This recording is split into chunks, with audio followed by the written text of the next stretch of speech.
Good morning everybody. आज का topic है कोऑर्डिनेट जियोमेट्री। कोऑर्डिनेट जियोमेट्री आज का टॉपिक है कोऑर्डिनेट जियोमेट्री। अभी कोऑर्डिनेट जियोमेट्री में ए पॉइंट का बारे में डिस्कस करूँगा। ए पॉइंट मतलब एक ठो पॉइंट कैसे लिखते हैं। फर्स्ट ब्रैकेट देते हैं, अंदर में 2 नंबर लिख देते हैं। पहला जो नंबर है इसको एब्सिसा बोलते हैं और दूसरा जो नंबर है उसको ऑर्डिनेट बोलते हैं। पहला नंबर को एब्सिसा बोलते हैं, दूसरा नंबर को ऑर्डिनेट बोलते हैं। पहला नंबर को हम लोग एक्स को ऑर्डिनेट भी बोलते हैं और दूसरा नंबर को हम लोग वाई कोऑर्डिनेट भी बोलते हैं। पहला नंबर को बोलते हैं एक्स कोऑर्डिनेट, दूसरा नंबर को बोलते हैं क्या, वाई कोऑर्डिनेट। पहला नंबर को बोलते हैं एक्स कोऑर्डिनेट, दूसरा नंबर को बोलते हैं वाई कोऑर्डिनेट। सिंपली हम लोग बोलते हैं पहला वाला एक्स का वैल्यू 2, दूसरा वाला वाई का वैल्यू 5। लेकिन ये मैथमेटिकली ट्रू नहीं है। एक्स का वैल्यू 2, वाई का वैल्यू 5, ये मैथमेटिकली ट्रू नहीं है। मतलब एक तो पॉइंट लिखने के लिए पहले ब्रैकेट देना पड़ेगा, फिर 2 नंबर लिख के बीच में कॉमा। पहला वाला नंबर को एब्सिसा, सेकेंड नंबर को ऑर्डिनेट। एब्सिसा का दूसरा नाम एक्स कोऑर्डिनेट, ऑर्डिनेट का दूसरा नाम वाई कोऑर्डिनेट। एक्स कोऑर्डिनेट मतलब ये हम एक्स का वैल्यू बोल देते हैं, एक्स का वैल्यू 2, वाई का वैल्यू कितना 5। अभी एक क्वेश्चन है, वो क्वेश्चन है where does a point lie. अभी जो क्वेश्चन है वो क्वेश्चन है where does a point lie. इसका आंसर हो सकता है a point lie in a quadrant. A point lies in a quadrant. इसका एक आंसर हो सकता है ऐसा, a point lies in a quadrant. दूसरा आंसर हो सकता है a point lies on the x axis. तीसरा आंसर हो सकता है a point lies on the y axis. चौथा पॉइंट हो सकता है a point lies on both the axis. तो क्वेश्चन होगा where does a point lie, उसका answer a point lies in a quadrant भी हो सकता है, a point lies on the x axis भी हो सकता है, a point lies on the y axis भी हो सकता है, a point lies on both the axes भी हो सकता है। अभी मैं कुछ पॉइंट लिखूंगा जैसे 3,5, 0,9, 5,0, -3, -5 और -2,3 और 5,-3 और 0,0। यहाँ पे मैंने पॉइंट लिखा 1, 2, 3, 4, 5, 6, 7 पॉइंट लिखा। जिस पॉइंट में x का वैल्यू भी 0, y का वैल्यू भी 0, वो उसको बोलते हैं ओरिजिन बोलते हैं, उसको बोलते हैं ओरिजिन। और ओरिजिन हमेशा दोनों एक्सिस में रहता है। Origin lies on both the axes, दोनों एक्सिस में रहता है। इसका मतलब है the point of intersection of the x axis and the y axis is called the origin. तो जहाँ पे दोनों 0 है उसको ओरिजिन बोलते हैं और ओरिजिन दोनों एक्सिस में रहता है। और एक्स एक्सिस और वाई एक्सिस का जो पॉइंट ऑफ इंटरसेक्शन है उसी को ओरिजिन बोलते हैं। अभी जहाँ पे x का वैल्यू 0 है वो y एक्सिस में है, तो ये जो पॉइंट है 0,9 0,9 ये पॉइंट y एक्सिस में है, क्योंकि यहाँ पे x का वैल्यू 0। तो कोऑर्डिनेट जियोमेट्री में क्या होता है, अपोजिट होता है। जब x का वैल्यू 0 होता है तब वो पॉइंट y एक्सिस पे रहता है, और जब y का वैल्यू 0 होते हैं तब वो पॉइंट x एक्सिस पे रहता है। जब दोनों का वैल्यू 0 होता है वो पॉइंट दोनों एक्सिस पे रहता है, मतलब वो पॉइंट x एक्सिस में भी है, वो पॉइंट y एक्सिस में भी है। मतलब ये पॉइंट अभी x का वैल्यू 0, तो लाइज लाइज ऑन द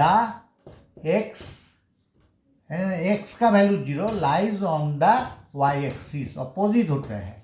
इधर y का वैल्यू 0 है तो लाइज, ये जो पॉइंट है lies on the x axis. यहाँ पे दोनों का वैल्यू 0 है, मतलब lies on both the axes, lies on both the axes. अभी पॉइंट कहाँ पे होता है, क्वाड्रेंट में भी होता है। तो क्वाड्रेंट का बारे में समझने के लिए पहले ये एक्स एक्सिस ड्रॉ करना पड़ेगा, इसको हॉरिजॉन्टल लाइन को बोलते हैं एक्स एक्सिस। फिर ड्रॉ करना पड़ेगा वाई एक्सिस, वाई एक्सिस को बोलते हैं वर्टिकल लाइन को बोलते हैं, और एक्स एक्सिस का पूरा नाम एक्स डैश ओ एक्स, और वाई एक्सिस को पूरा बोलते हैं वाई ओ वाई डैश। ये फर्स्ट क्वाड्रेंट फर्स्ट, ये सेकंड क्वाड्रेंट सेकंड, ये थर्ड क्वाड्रेंट, और यह है फोर्थ क्वाड्रेंट। फर्स्ट क्वाड्रेंट में ओ एक्स है, ये प्लस, ओ वाई है, ये भी प्लस, दोनों प्लस। सेकेंड क्वाड्रेंट में ओ एक्स डैश है, ये डैश, मतलब ये जो डैश सिंबल ओ एक्स को माइनस बोलते हैं, और ओ वाई है प्लस। सेकेंड क्वाड्रेंट में माइनस प्लस होता है। और थर्ड ओ एक्स डैश, ये भी माइनस, ओ वाई डैश ये भी माइनस, थर्ड। और फोर्थ में ओ एक्स है और ओ वाई डैश है, ओ एक्स है मतलब ये प्लस, और ओ वाई डैश है मतलब माइनस। मतलब जिस पॉइंट में दोनों प्लस, वो फर्स्ट क्वाड्रेंट में रहता है। जैसे ये 3 का आगे प्लस है, 5 का आगे प्लस है, मतलब ये पॉइंट कहाँ पे रहता है, lies in the first quadrant, first quadrant ये। और यहाँ पे दोनों माइनस है, दोनों माइनस थर्ड में है, दोनों माइनस, मतलब ये point lies in the third quadrant, ये point lies in the third quadrant. और अभी यहाँ पे x का वैल्यू माइनस, y का वैल्यू प्लस, मतलब ये माइनस प्लस, मतलब ये point lies in the second quadrant, -2,3 ये जो पॉइंट है lies in the second quadrant.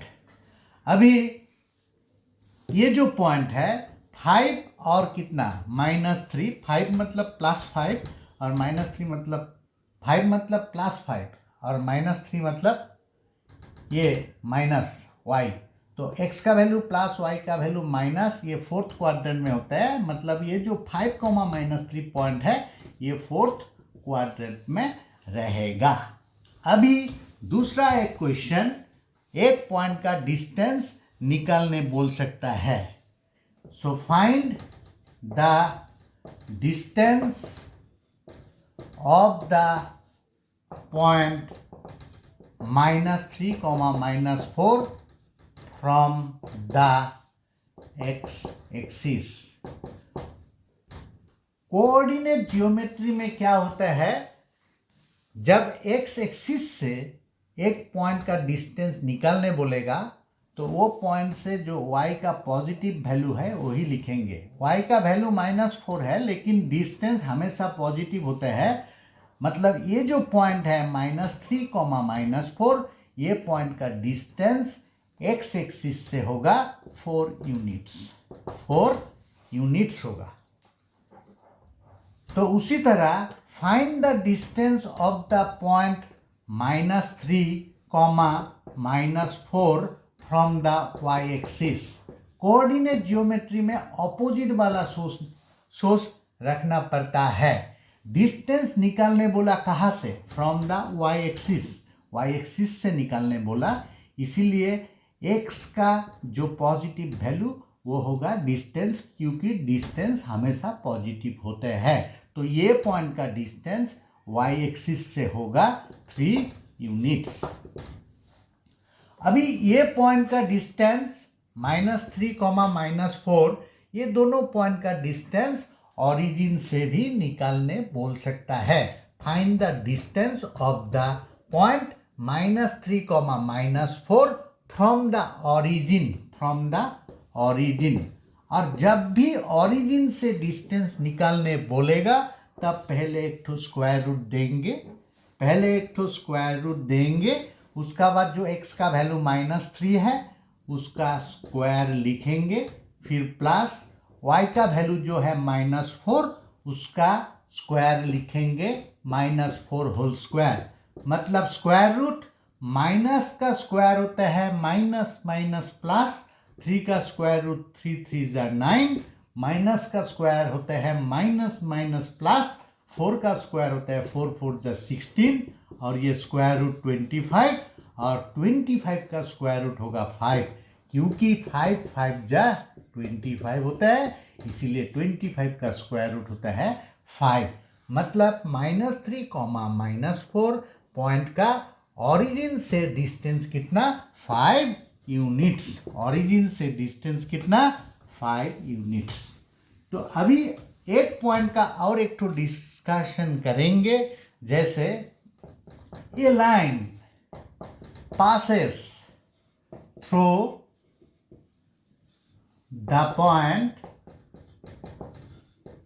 3, -7 and is parallel to the x-axis। एक ठो पॉइंट 3, -7 पॉइंट का अंदर से पास किया, और वो लाइन, एक ठो लाइन 3, -7 पॉइंट का अंदर से पास किया, और वो लाइन पैरेलल है एक्स एक्सिस का। Find the equation of the line. Find the equation of the line. Line का इक्वेशन निकालने बोला।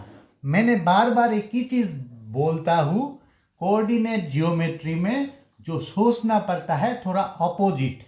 ये पैरेलल किसका है? एक्स एक्सिस का है।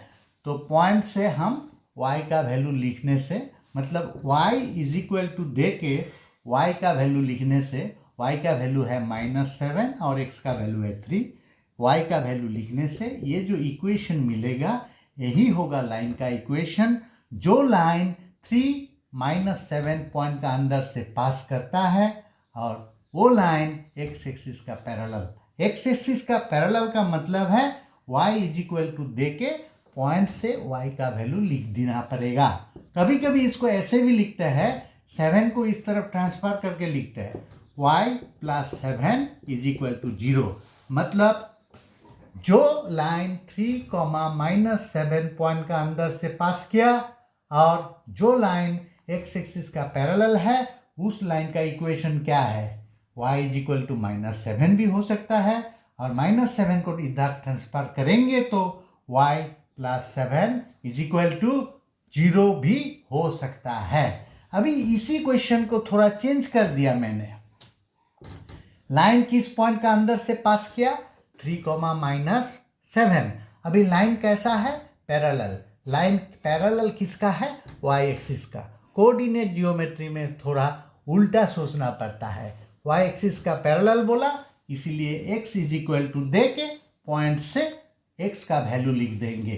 तो x का वैल्यू कितना है? 3। कभी कभी ये आंसर ऐसे भी लिखते हैं, 3 को इस तरफ ट्रांसफर करके लिखते हैं, तो x - 3 इज इक्वल टू 0। तो जो लाइन 3, -7 पॉइंट का अंदर से पास किया, और जो लाइन y एक्सिस का पैरेलल है, वो लाइन का इक्वेशन होगा x इज इक्वल टू 3, नहीं तो x - 3 is equal to 0। Coordinate geometry में हमेशा जितना क्वेश्चंस होता है उसका आंसर थोड़ा उल्टा करके सोचना पड़ता है। डिस्टेंस बोलेगा एक्स एक्सिस से निकालो तो y का वैल्यू लिख दो। वैल्यू लिखने का टाइम में हमेशा पॉजिटिव वैल्यू लिखो क्योंकि डिस्टेंस हमेशा पॉजिटिव होता है। Thank you.